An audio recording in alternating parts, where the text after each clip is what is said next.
जय हिंद दोस्तों, कैसे हैं आप लोग। तो आज हम बात करने वाले हैं असुर सीजन 2 एपिसोड 2 के बारे में। एपिसोड 2 की शुरुआत 16 साल पहले प्रयागराज में होती है, जहां पे हम एक साधु को देखते हैं जिनके बहुत सारे फॉलोअर्स थे और उनके थॉट सुनने के लिए सभी लोग हमेशा बेकरार रहते थे। तभी शुभ वहां पर आता है जो कि अपने विचार सबके सामने प्रकट करने लगता है। उसके विचार सुनकर सभी लोग तालियां बजाने लगते हैं और वहां पे जो साधु मौजूद होते हैं वो भी उसे साधु कहकर ही पुकारते हैं। उसके बाद शुभ अपने दोनों फॉलोअर्स को अलग अलग जगह पे भेज देता है और उनसे कहता है कि उनके मार्ग बेशक अलग होंगे, लेकिन उनका जो उद्देश्य होगा वो सिर्फ एक ही होगा। उसके बाद वो हरिद्वार पहुंचता है, जहाँ पे उस साधु ने उसे अपने धर्मशाला में बुलाया था। वो साधु उससे मिलकर बहुत ही खुश होते हैं और उससे पूछते हैं कि उसका नाम क्या है। तो शुभ उनसे कहता है कि संसार के दिए गए नाम उसके लिए कोई मायने नहीं रखते। ये सुन के वो साधु उसका नाम सर्वानंद रख देते हैं और फिर हमें प्रेजेंट डे दिखाया जाता है, जहाँ पे पूरे देश में हड़कंप मचा हुआ था। ये पुलिस के सामने ही उस कातिल ने 3 मर्डर्स कर दिए थे और पुलिस वहाँ पे रहते हुए भी कुछ नहीं कर पाई थी। इधर निखिल और नुसरत डॉक्टर की लाश की पोस्टमार्टम कर रहे होते हैं, जहाँ पे उन्हें उसकी छाती पे स्टिचेस के निशान मिलते हैं।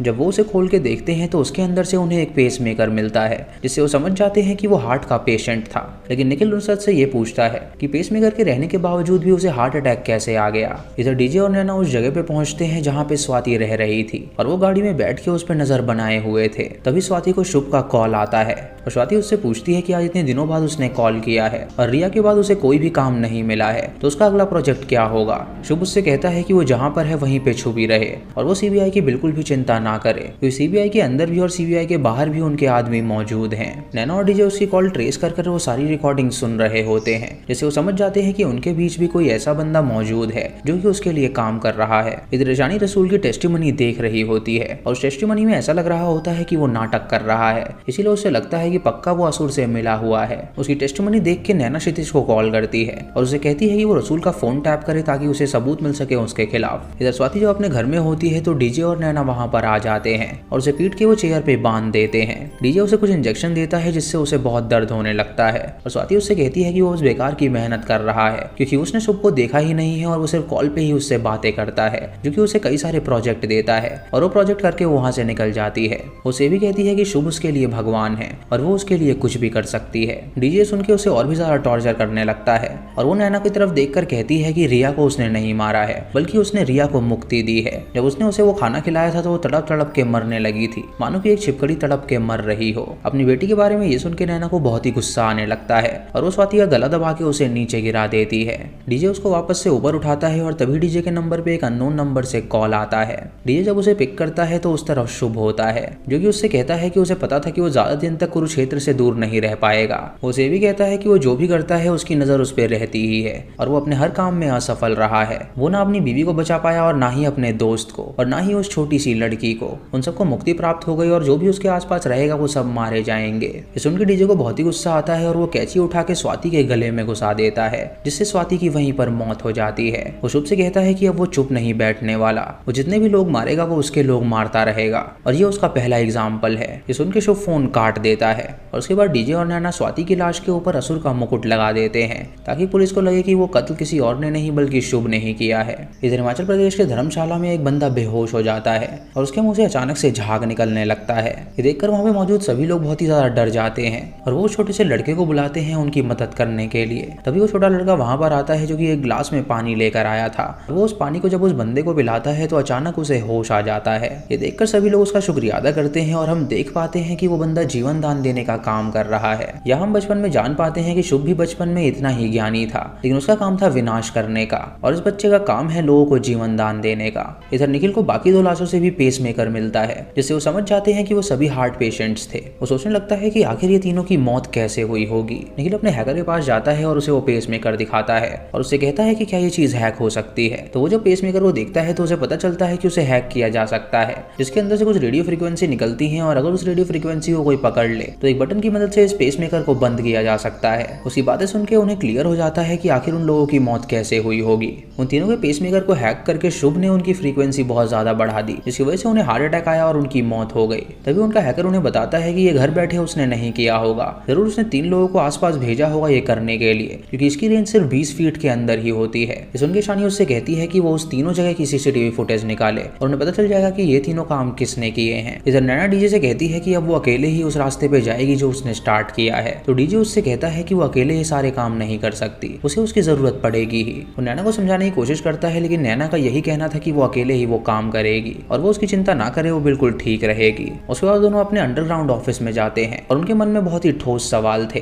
कि आखिर शुभ जेल से रेस्क्यू किया और 3 लोगों के साथ भागा, लेकिन आखिर वो चारों वहां से गए कहाँ पे। डीजे उनसे कहता है कि जो पास्ट होता है वो फ्यूचर का पता बहुत ही क्लियरली बता देता है, इसीलिए उन्हें शुभ के पास्ट में जाना होगा ताकि वो पता लगा सके कि फ्यूचर में वो आगे क्या क्या करने वाला है। इधर निखिल और उसकी टीम सारी सीसीटीवी फुटेज देखती है, लेकिन उन्हें वहां पे कुछ भी नहीं मिलता। लेकिन तभी निखिल को याद आता है कि जब वो डॉक्टर के पास था तो उसे एक अनजान बंदा दिखाई दिया था जिसने अपनी जेब में हाथ डाला हुआ था और उसका हाथ हिल रहा था, मानो कि वो बटन दबा रहा हो। उस बंदे की शक्ल पे जूम करने के लिए कहता है और अपनी टीम से कहता है कि यही बंदा है जो शुभ से मिला हुआ है, तो जल्दी से उसे वो पकड़ लें। इधर डीजे अब वाराणसी पहुंच जाता है, जहाँ पे वो पुलिस स्टेशन में जाता है और इंस्पेक्टर से कहता है कि यहाँ पे कुछ साल पहले आग लग गई थी और यहाँ पे कुछ कैदी थे जो कि वहाँ पे जल गए थे। उसे उनकी रिपोर्ट चेक करनी है और देखना है कि वहाँ पे कौन कौन मौजूद था। वो इंस्पेक्टर उससे कहता है कि वो गड़े मुर्दे क्यों उखाड़ रहा है, तो डीजे उसे बाहर ले जाता है और उसे सिगरेट पिलाता है और इंस्पेक्टर उससे कहता है कि एक सिगरेट से उसका काम नहीं होने वाला। डीजे उससे कहता है कि एक बार ऐसा ही इंस्पेक्टर था जो कि उसकी बात नहीं मान रहा था, तो उसने उसे सिगरेट पिलाई जिसके अंदर एक जहरीली दवा थी,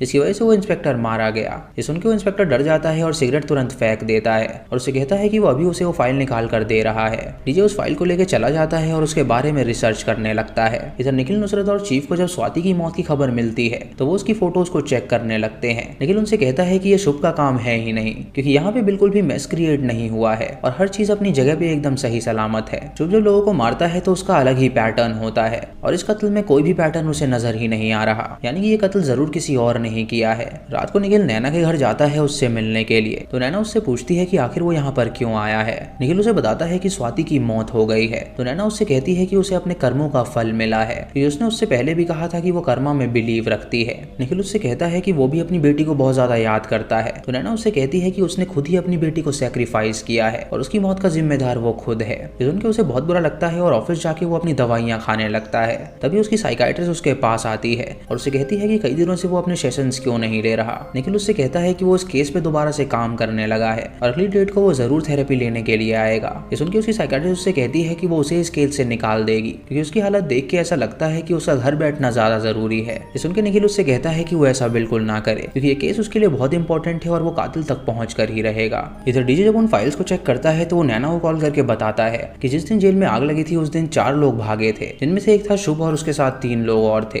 जिनका नाम था जगदीश मुंडा, बलवीर जुबेर और ओम पांडे। उन्होंने भागने का प्लान बनाया था और जब जेल में आग लगी थी तो फायर ब्रिगेड वाले वहां पे आए थे और उसका मानना है कि शायद ये फायर ब्रिगेड वाले बनकर ही वहां से भाग निकले थे, जिससे लोगों को लगा कि शायद ये जल के मारे गए हैं। वो नैना से कहता है कि वो रिकॉर्ड्स देख के पता लगाए कि जेल में इन चारों से मिलने सबसे ज्यादा कौन आया है। नैना जब रिसर्च करती है तो उसे एक आर्टिकल मिलता है जो कि उसी वक्त का था जब वो जेल से भागे थे। उसी रात एक अनआइडेंटिफाइड बंदे की वहां पे लाश मिली थी और दोस्तों वही बंदा था जिसे शुभ ने अपने हाथों से घाट पे मार दिया था। डीजे जब उस फोटो को गौर से देखता है तो उस बंदे के हाथ पे उसे एक निशान दिखता है और फिर वो उन चारों के हाथों पर देखता है और उसे पता चलता है कि वो कोई और नहीं बल्कि जगदीश मुंडा था, जो कि उस रात शुभ के साथ ही भागा था। नैना जब रिकॉर्ड्स को चेक करती है तो उसमें एक नाम बार बार आ रहा था जो कि था संतोष मुंडा का, और वो उसे बताती है कि शायद ये जगदीश मुंडा का भाई होगा। वो उसे ये भी बताती है कि ये फायर ब्रिगेड का ड्राइवर था, जिसे वो लोग समझ जाते हैं कि इसी के थ्रू उन लोगों ने प्लान बनाया था वहां से भागने का। डीजे उसका पता लगा लेता है और उसे पता चलता है कि वो एक अस्पताल में भर्ती है और वो संतोष से पास जाके उससे पूछता है कि उसके भाई और बाकी लोग जो सालों पहले जेल से भाग गए थे वो जेल से भागने के बाद कहाँ गए थे। संतोष उसे कोई भी बात बताने के लिए राजी नहीं होता, तो वो उसका ऑक्सीजन बंद कर देता है जिससे वो सांस नहीं ले पाता और वो उसे सिर्फ एक वर्ड बोलता है, गोपाल। ये सुनकर डीजे समझ नहीं पाता कि आखिर ये गोपाल कौन है। वो नैना को कॉल करता है और उसे गोपाल नाम के आदमी का पता लगाने के लिए कहता है जिसका संतोष से कनेक्शन हो। इधर वो हैकर निखिल को अपने पास बुलाता है और उसे बताता है कि फुटेज में जो आदमी था उसका नाम है पुष्कर जौहरी और वो एक इंजीनियर था जिसे जॉब से निकाल दिया गया था, जो उसने एक कॉलीग को हरास करने की कोशिश करी थी। वो उन्हें उसकी करंट लोकेशन बताता है तो वो सभी उसके घर पहुंच जाते हैं, लेकिन उन्हें वहां पे पुष्कर नहीं मिलता। वो देखते हैं कि वो फोटो रूम है और वहां पे एक दीवार सफेद है जिसके ऊपर निखिल की बेटी के द्वारा बनाई हुई ढेर सारी ड्राइंग्स लटकी हुई थी। ये देखकर निखिल हैरान हो जाता है और सोचता है कि आखिर ये ड्राइंग्स उसके पास कैसे आई। उन्हें वहां पे पुष्कर का लैपटॉप मिलता है जो कि बंद होता है और रसूल ये देख के ईशानी से कहता है कि वो ट्राई करेगा इसे खोलने की। उसके अंदर अपनी पेन ड्राइव डालता है और उसे खोलने की कोशिश करता है, लेकिन तभी उस लैपटॉप में से धुआं निकलने लगता है। ईशानी उसे देखकर कहती है कि उसने बहुत ही अच्छा ट्राई किया और रसूल ये जान पाता है कि वो उस पर शक कर रही है। इधर डीजे की टीम उसे कॉल करती है और उसे बताती है कि ओम पांडे कोई और नहीं बल्कि वही बंदा है जिसे फर्स्ट सीजन में डीजे ने अपने हाथों से मारा था। इधर निखिल सभी लाइट्स को ऑफ करने के लिए कहता है और जब वो लाइट ऑफ करते हैं तो दीवार पे कुछ लिखा हुआ पाता है। वहाँ पे लिखा था कर्म, नियति और परिणाम, और उसके नीचे कोऑर्डिनेट्स थे। इधर नैना अपने पीसी में वहाँ का सर्वर हैक करके बलबीर जुबैर के बारे में सर्च करने लगती है और ये एपिसोड यहीं पर खत्म हो जाता है। तो दोस्तों ये थी सेकंड एपिसोड की कहानी। इसका थर्ड एपिसोड हम बहुत जल्द लाने वाले हैं, तो चैनल को सब्सक्राइब करके बेल आइकॉन जरूर दबा लीजिएगा। दोस्तों इस वीडियो को लाइक और शेयर करना बिल्कुल मत भूलिएगा। तो मैं मिलता हूँ आपको अगली वीडियो में, तब तक के लिए जय हिंद।